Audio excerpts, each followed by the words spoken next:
آج کی اس ویڈیو میں ہم آپ کو گجرانوالہ کے قلعہ کی تاریخی اہمیت بتائیں گے اور ساتھ ساتھ یہ بتائیں گے کہ یہ کس طرح سکھ راج میں اہم فرائض سر انجام دیتا رہا اور کس طرح اس نے رنجیت سنگھ کی پیدائش تک سکھ راج کو مضبوط کرنے میں اہم کردار ادا کیا۔ یہ قلعہ مکمل اور صحیح حالت میں موجود ہے، مگر ستم ظریفی یہ ہے کہ اسے مکمل طور پر نظر انداز کیا گیا ہے اور اس کے متعلق بہت کم لوگ جانتے ہیں، حتیٰ کہ گجرانوالہ کے رہائشی بھی اس قلعے کے متعلق لا علم ہیں۔ انٹرنیٹ پہ بھی جب سرچ کیا گیا تو اس قلعہ کے متعلق معلومات نہ ہونے کے برابر ہیں۔ یہ قلعہ گجرانوالہ میں کچہریوں میں موجود ہے، ارد گرد وکیلوں کے دفاتر ہیں، سامنے ڈپٹی کمشنر آفس ہے اور مکمل طور پر عمارتوں میں گھرا ہوا ہے اور انکروچمنٹ کا بھی شکار ہوتا جا رہا ہے۔ اس وقت اسے ضلعی انتظامیہ کی طرف سے بخشی خانہ کے طور پہ استعمال کیا جا رہا ہے۔ اس قلعے میں داخل ہونے کے لیے جب کوشش کی گئی تو اہلکاروں نے اجازت نہ دی۔ یہ بھی ایک وجہ تھی کہ اندر کوڑے اور ملبے کے بے تحاشا اور بے ہنگم ڈھیر لگے ہوئے ہیں۔ اس کی لوکیشن ڈسکرپشن میں دے دی گئی ہے۔ اگر یہ قلعہ نہ ہوتا تو سکھ سلطنت پنجاب پہ شاید راج نہ کرتی۔ یہ قلعہ مہاراجہ رنجیت سنگھ کے دادا چرت سنگھ کے دور میں تعمیر ہو چکا تھا اور اس کی موجودہ شکل رنجیت سنگھ کی دادی نے چرت سنگھ کی وفات کے بعد اس کی تزئین و آرائش کی اور اسے پکی اینٹوں سے تعمیر کرایا۔ اس قلعے کی ہسٹری کو جاننے کے ساتھ ساتھ ہمیں مہاراجہ رنجیت سنگھ کے آباء و اجداد کو بھی جاننا پڑے گا۔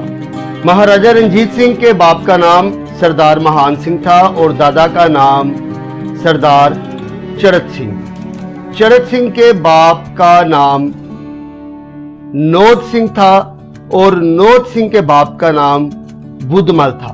بدمل پہلا شخص تھا کہ جس نے ہندوازم چھوڑ کے گرو ہر رائے کے ہاتھ پہ سکھ دھرم قبول کر لیا اور اس نے گجرانوالہ کے قریبی گاؤں موزہ سکر چک میں ایک مضبوط مکان تعمیر کیا اور اس کے ساتھ ساتھ ایک مضبوط جتھا تیار کیا۔ یہ وہ دور تھا جب احمد شاہ ابدالی پے در پے پنجاب پہ حملے کرتا۔ جب وہ پنجاب میں داخل ہوتا تو تمام مصروں کے لوگ پنجاب خالی کر دیتے اور پہاڑوں میں روپوش ہو جاتے اور اس طرح ان کی املاک کو بھی لوٹ لیا جاتا، ان کے گھروں کو جائیدادوں کو مسمار کر دیا جاتا۔ تو ایسے وقت میں نود سنگھ جو بدمل کا بیٹا تھا اس نے ایک بڑا کام کیا۔ وہ اس وقت فیضل پوریا مثل کے ساتھ جڑا ہوا تھا اور سردار کپور سنگھ کی مدد سے اس نے نادر شاہ کی فوج کے پچھلے حصے پہ حملہ کر دیا اور کافی سامان لوٹا اور فرار ہو گیا۔ یوں نود سنگھ کی پورے پنجاب میں دھاک بیٹھ گئی۔ نود سنگھ 1756 میں فوت ہو گیا۔ بعض کتابوں میں لکھا ہے کہ نود سنگھ کی وفات 1752 میں ہوئی، لیکن حقیقت یہ ہے کہ اس کی وفات کے بعد اس نے ایک بہت بڑا نام اپنے خاندان کا پیدا کر دیا تھا۔ اس کے 4 بیٹے تھے تو نود سنگھ کا سب سے بڑا بیٹا چرت سنگھ محض 20 برس کا تھا۔ چرت سنگھ میں قائدانہ صلاحیتیں تھیں۔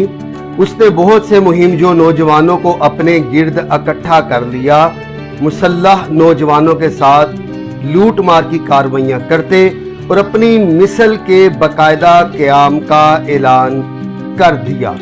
اس نے گجرانوالہ میں اپنا قلعہ قائم کیا۔ یہ قلعہ ابتدائی طور پہ مٹی کا قلعہ تھا اور گجرانوالہ میں اس لیے قائم کیا گیا، گجرانوالہ اس کا سسرالی گاؤں تھا اور یہاں وہ مال کو محفوظ رکھتے اور اپنی فوج کو سٹینڈ بائی پوزیشن پہ رکھتے۔ گجرانوالہ ایک چھوٹا سا گاؤں تھا اور اس وقت بنیادی حیثیت ایمنا آباد کی تھی۔ چرت سنگھ نے پہلا حملہ ایمنا آباد پہ کیا۔ اس واقعہ کے بعد لاہور کے حاکم عبید خان نے گجرانوالہ ایک دستہ روانہ کیا، مگر اس قلعے کو سر نہ کر سکے اور کامیاب نہ ہو سکے۔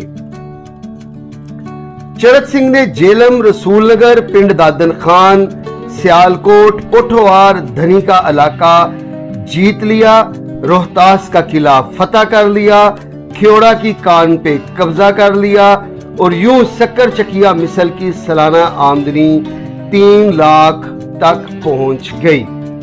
چرت سنگھ ایک بندوق کی آزمائش کر رہا تھا کہ بارود پھٹ گیا اور اس کو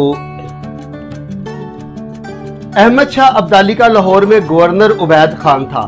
جب اسے گجرانوالہ میں شکست ہوئی تو اس کے بعد احمد شاہ ابدالی اپنی افواج لے کے اس قلعے پہ چڑھ دوڑا۔ اس نے اس قلعے پہ حملہ آور ہوا، جاگیریں لوٹیں۔ جب مال اسباب چھین کر واپس جا رہا تھا تو چرت سنگھ نے اس کی فوج کے پچھلے حصے پر حملہ کیا اور مال اسباب لوٹ کر اپنا بدلہ لے لیا۔ اب چرت سنگھ کی یہ کامیابیاں بھنگی مثل کے لیے پریشان کن تھیں، کیونکہ یہ مثلیں امن کی حالات میں آپس میں لڑتی رہتی تھی اور صرف تب ہی یکجا ہوتی تھی جب بیرونی حملہ آور چڑھ دوڑتا تھا۔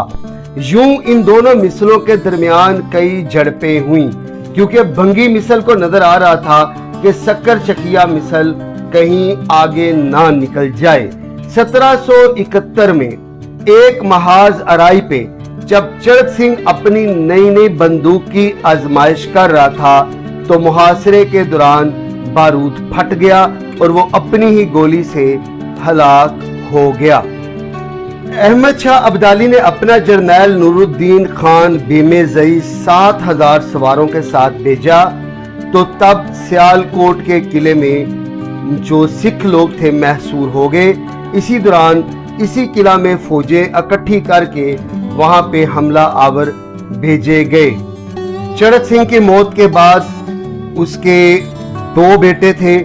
بڑے لڑکے کا نام مہان سنگھ تھا اور جو محض 10 برس کا تھا۔ مہان سنگھ کی والدہ بڑی زیرک اور جہاندیدہ عورت تھی۔ اس نے اپنی ڈوبتی ہوئی مثل کو بچانے کے لیے شہنشاہ جلال الدین محمد اکبر کی پالیسی کو فالو کیا۔ اس نے ہمسایہ مثلوں کے ساتھ رشتہ داریاں قائم کی اور اس قلعے کی مضبوط اینٹوں سے تعمیر شروع کروائی۔ مہان سنگھ کی شادی ریاست جنید کے سردار کی بیٹی سے کی۔ بیٹی کی شادی بھنگی سردار کے سردار۔ اسی طرح مائی دیسا نے اپنی بیٹی کی شادی بھنگی مثل کے سردار جے سنگھ کے لڑکے صاحب سنگھ سے کر دی۔ ان اقدامات سے مائی دیسا نے اپنی ڈوبتی ہوئی مثل سکر چکیا کو بچانے میں کامیاب ہو گئی۔ آگے بڑھنے سے پہلے آپ کو بتاتے چلیں کہ چرت سنگھ نے battle of Lahore 1759، battle of امن آباد، battle of Sialkot 1761، battle of Gujranwala 1761 اور لاہور کے اوپر قبضہ جو تھا اس میں بھی شریک ہوا جب وہ زمزمہ توپ لے آیا تھا، اور بیٹل آف سیالکوٹ 1763 ان جنگوں میں شریک ہوا تھا۔ اور یاد رہے کہ زمزمہ توپ بھی جب لاہور سے چرت سنگھ لایا تھا تو اسی قلعے میں لائی گئی تھی۔ مہان سنگھ جب بڑا ہوا تو باپ کی طرح فتوحات شروع کر دیں۔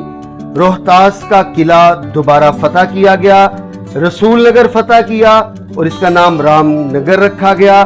پٹھانوں کی بستی علی پور فتح کی، اس کا نام اکال گڑھ رکھا۔ 1773 میں ابدالی کی وفات ہو گئی۔